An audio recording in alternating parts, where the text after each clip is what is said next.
A Quiet Place. Weekend gross, $48.4 million. Total gross, $55.8 million. 58 point. I'm sorry, $58.5 million.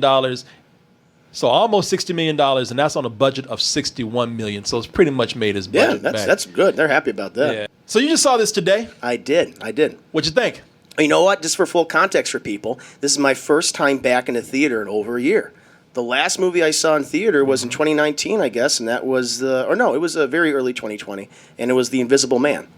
And so it was a little weird going back to the theater and not having like really anyone in there. But I was excited, because I was like, I was actually quite content with just watching films at home. But this is one I'm like, I'm actually really happy I'm seeing this on the big screen. And, I got there, and the movie started, and it was interesting because I'm like, because you guys mentioned how John Krasinski plays with sound, also lack of sound about the film with silence. And the audience and me, the couple people that were there were watching it, and I'm like, wow, this really is quiet. Why can't I understand John Krasinski? I don't hear him. The audio was out for the movie. Boys. And I had to go back and ask the people at the concessions or at the ticket booth saying like, hey, in this theater, the audio's not playing. I know it's called The Quiet Place, but I don't think it's supposed to be that quiet. That's too goddamn quiet. It's too quiet. Hey, let's create Chris's experience at the movie theater right now. You joke, but that's what it was. Chris is thinking, damn, this is very experimental. I like this. This is the quietest place ever. He thinks from the point of view of the deaf girl. Honestly, I thought that for a second on watch. Like, I guess I'm experiencing the way Reagan does. Okay, fair enough. I wonder what this black dude is saying. Yeah, he seems very upset. He's laughing though. He's having a good time. Now that's when Chris is like, now wait a minute. Now, okay. Yeah, so thankfully they restarted the film, and I heard all the dialogue. Okay. But like the first couple of minutes, like, what? Love how they opened up the movie by explaining what day one was like in this world, and how terrifying and confusing it was, and how people, even like kids, like starting to figure out like what they need to do. Absolutely love that. And like, listen, this movie has a bigger budget, and you already kind of play with the idea of like we gotta be very quiet. We can't really rely on the unknown at this point. So you're gonna showcase the creatures, and the stuff they do with the creatures in this movie, it's very effective. It's the Aliens comparison is very apt because this is more action based film, but there's still very scary scenarios. Yeah, you see what I was saying? Was that me or Martin? Both of you guys said that. Both of you made the Alien and Aliens comparison, and it's very appropriate. Even though the ending is abrupt, it's still a better ending than the original film. I don't mind the abrupt ending because, like I said, I think the abrupt ending, now that we know that these movies are probably leading into something else. This is a trilogy. They're going to do a trilogy. There's no doubt about it. They're going to do a Quiet Place Part 2, which I'm excited about. But overall, no, I just loved it. Expand upon the original film and did a great job. So I'd probably give it a high full price. People, if you don't want to hear anything, I just want to talk about some quick spoilers. We're going to be done here pretty soon. But got to talk about some things real quick here.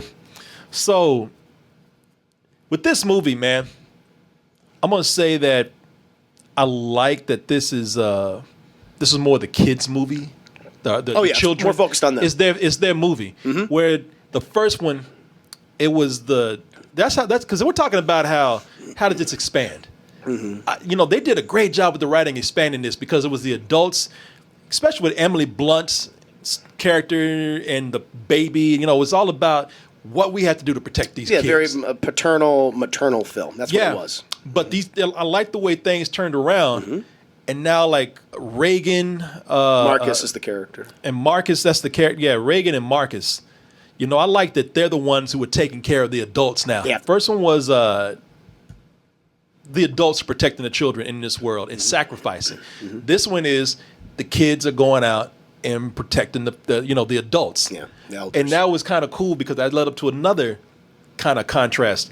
I like when Reagan tells Cillian Murphy's character, she's like, my dad was never a bitch like you. Yeah, I know. She constantly tells him She pretty much tells him that because... Enunciates it.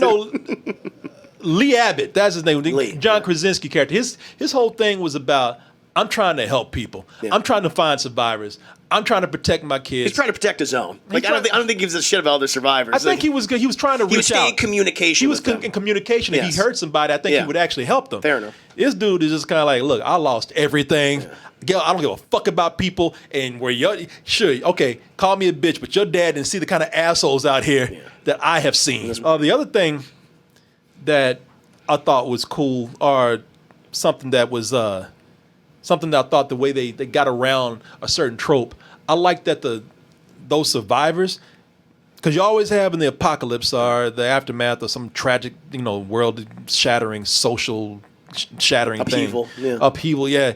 You get Cannibals? you got all the asshole survivors, the cannibals, the ones that are just they're surviving by treating other people like shit. Yeah.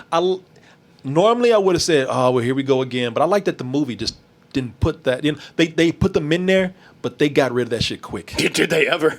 Yeah. Those creatures came in and just started yeeting them. I was like, there we go. No more. Yeah. They just got them the fuck out of there. He set that shit on that little pier on fire. I agree with you. I was worried that like this whole, under the sea, Yeah. It was like, oh, that's the dinner bell. Like you come here and then we'll eat you. I'm like, oh, please don't let this be what we all expected to be. But it wasn't.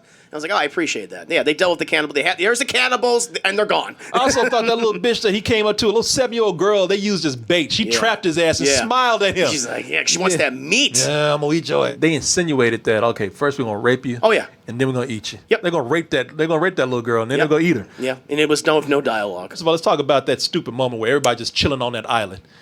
The reason why I thought that was stupid because everybody's just relaxed, everybody's chilling, and it's like you don't have anybody on guard, you don't have any kind of shit set up. Got lazy. Maybe, it's like y'all got complacent. He's like, maybe y'all deserve this shit. Wake y'all's asses up a little bit. I can take it as part of the movie. I'm not gonna criticize it, but as taken as part of the movie, they were dumb people. Yeah, I think it's just they didn't want to do the whole thing where because anytime you come upon like a new group of survivors, they're always like, "Who the hell are you?" They're always aggressive and mean. And like, I think this is John Krasinski giving the audience now you can breathe a sigh of relief, especially after the rapey cannibals from before. Yeah, exactly. And the creatures.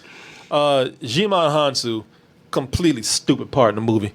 One of those dumb hard things where yelling at the screen. So if y'all saw the movie, Jimon Hansu leaves the fucking door wide open behind him, the garage door. I think they're gone! and like I said, he's the loudest motherfucker in the movie. He's so loud. So he says, I need to save my family. And the creature's like, huh? Dinner bell? What? I think I hear Jimon. give me some Jimon mustard over here. Prime Rib says what? Yeah. He just couldn't hold it anymore. He was just, I have to be loud! Give me the key. I have to save my family. Yeah, that was all indulging It's like, in that trope. man, out of all this shit here where everybody's telling you be quiet, your ass, you've been through this shit, you know what's happening. Yeah. And then I like the way they grabbed his ass. Oh yeah, he had a great death wail. Grabbed him by the ass. It's like it's claws into his ass. Shit, that nail went right up his ass crack. Yeah. Oh! And that was it. My only question about the end, they set it up to where she's at a radio station, Reagan is, and she's playing the static. It's always on. So anyone It's always on. who tunes into that station can now use that against the creature, which the brother did. Which the brother did. But the only problem with that is that don't nobody got their radios cranked up. Sure. Ain't nobody. So who's going to hear this and who's going to know even what it's doing? Because people are going to think like, well, this is going to bring the creatures. It's that kind of thing that maybe it'll catch on and be passed down. I'm not saying like people just listen to the radios, but other people might be traveling and they'll tell people about the radio signal, how you can use it to fight people. I mean, we'll see. They might showcase that in the movie. It was just a movie that's based on everybody has to shut the fuck up, so nobody's gonna be having their radios turned up. No, I agree to that, but I think we do have people. I mean, they have headphones; they can listen to it silently like that. But they don't know sense. that's gonna actually. But we do know that these communities are interacting with each other. Yeah. We saw that in the first film. We clearly see it here with Hansu's people, and so we can maybe assume Cillian Murphy on the radio. Yeah. The noise kills them or makes their head hurt. Could be a very simple explanation like that. Yeah. So, all right. Yeah. Well, we'll see. We'll Yeah. see. I'm wondering if maybe, threw himself in that fucking he did. car. Shut up. I'm wondering if they're creatures who, since they're so sensitive to sound, maybe they're attacking people because they just want them to shut up. That could be it too. I'm being serious. It's simple as that. Yeah, they just it sounds tick them off so much, it hurt them so much. Clearly it does. They're killing them. They're killing people to protect themselves. Oh, I think that's what it is. Yeah. Yeah, It disorients them and causes them intense physical pain. Yeah, exactly. And they just kind of like, we don't. Hey, no offense, but We just do what we do. We just do what we do. Yeah.